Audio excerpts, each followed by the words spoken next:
ఉపకారికి అపకారం ఉపకారమే. రచించింది డాక్టర్ రమ్య స్వరూప్. కృష్ణపురం అనే ఊరికి సమీపంలో ఒక పెద్ద అడవి ఉంది. ఆ అడవిలో అన్ని రకాల జంతువులు నివసించేవి.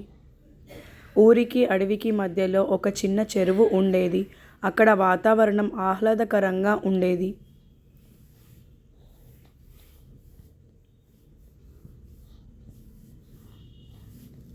సాయంకాల వేళ సమయం గడపడానికి జనాలు దీపాలను తీసుకొని చెరువు దగ్గరికి వెళ్ళేవాళ్ళు. దీపాలను చూసి జంతువులు రావని వారి ఆలోచన. జంతువులు కూడా దీపాలను చూసి వచ్చేవి కాదు, కానీ మాటలు వింటూ చూస్తూ ఉండేవి. ఒకసారి ఒకతను తన భార్యతో ఒక రాజు చేసిన మోసం గురించి చెప్తున్నాడు.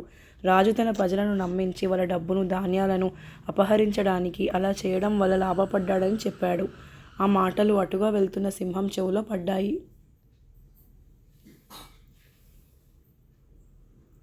అది కూడా ఎవరినైనా మోసం చెయ్యాలి అనుకుంది. మనుషుల బుద్ధులన్నీ వాటికి వస్తున్నాయి, మరి అలా చేస్తే ఏమవుతుందో చూడాలనుకుంది. అలా ఆలోచిస్తూ వెళ్తుండగా ఒక జింక ఎదురైంది. ఆ జింక మృగరాజును చూసి పారిపోతుండగా దాన్ని సింహం ఆపి స్నేహం చేయమని కోరింది. తన కన్నా బలవంతుడు కనుక జింక కూడా ఒప్పుకుంది. ఆ రోజు నుంచి ఇద్దరు మంచి స్నేహితులయ్యారు. రోజులు గడిచే కొద్దీ సింహానికి ఆహారం దొరకడం తగ్గింది. అప్పుడు జింక చిన్న జంతువులను మాటల గారడి చేసి సింహానికి ఆహారంగా మార్చేది.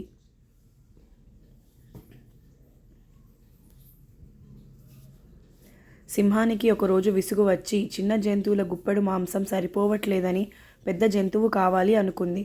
ఇంతలో దాని కళ్ళు జింక పైన పడ్డాయి. దాన్ని తింటే 2 రోజులు హాయిగా నిద్రపోవచ్చు అనుకుంది. అవకాశం కోసం ఎదురు చూస్తుంది. కొద్ది రోజుల తర్వాత 2 రోజులు సింహం ఎక్కువగా ఆహారం తీసుకుంది.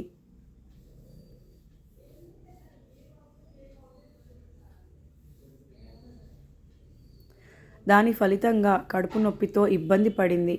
అది చూసిన జింక మళ్ళీ ఎక్కువ ఆహారం ఇవ్వద్దు అనుకుంది. ఆ మరుసటి నుంచి ఎక్కువ ఆహారం ఉంటే కొంచెం దాచి ఉంచి సింహానికి ఇచ్చేది. అలా పోగు చేస్తూ ఉంటే కొన్ని రోజులకి ఆహారం ఎక్కువ అయింది. ఒకరోజు ఆహారం దొరకకపోతే సింహాన్ని అక్కడకు తీసుకెళ్ళింది. కానీ జింక ఎక్కువ తినవద్దు అని హెచ్చరించింది. దానికి కోపం తెచ్చుకున్న సింహం నిన్ను చంపి అయినా సరే మొత్తం తింటా అని గర్జించింది.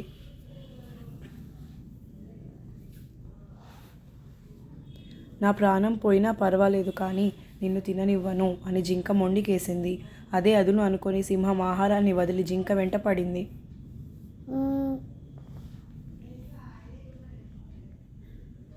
ప్రాణాలను కాపాడుకోవడానికి జింక వేగంగా పరిగెత్తసాగింది. అలా జింక ఓ లోయ వద్దకు చేరుకుంది. ముందు నుయ్యి వెనక గొయ్యిలా ఉంది నా పరిస్థితి అనుకుంది. కాస్త దూరం అలా వెళ్ళి పక్కకు తప్పుకుంది. లోయని గమనించని సింహం అందులో పడి ప్రాణాలను కోల్పోయింది. ఇలా ఉపకారం చేసిన జింకకి ఉపకారమే అయ్యింది. ధన్యవాదములు.